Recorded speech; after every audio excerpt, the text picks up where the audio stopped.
আজকে আমরা নামতা শিখবো, কিন্তু নামতা শিখবো একটা গেমের মাধ্যমে। চলুন দেখে আসি কিভাবে খেলবো এই গেম।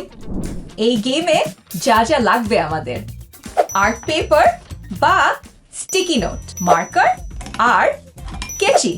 আমি একটা আর্ট পেপারকে 10 পিস করে নিয়েছি। বাড়িতে চাইলে আপনারা 10 পিস স্টিকি নোট দিয়ে এই গেমটা খেলতে পারেন। চলুন শুরু করি নামতার গেম। যেমন এই কার্ডে লেখা আছে 3 দুগুণে বা 3 times 2। আপনার শিশুকে কার্ডটি দেখান, জানতে চান এর উত্তর।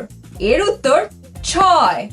তাহলে সে যদি সঠিক উত্তর দেয়, চেক করে নিতে পারবে উত্তর কারেক্ট নাকি।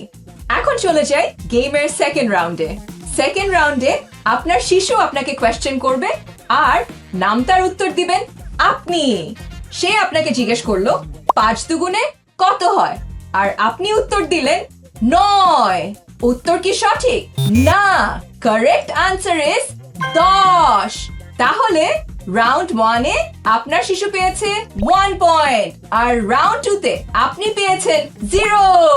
তাহলে আপনার শিশু এগিয়ে আছে বাই 1 পয়েন্ট। যে কোনো একটা ঘরের নামটা দিয়ে আমরা এই গেমটা খেলতে পারবো 10 রাউন্ডে, আর যে বেশি স্কোর করবে সে হবে উইনার।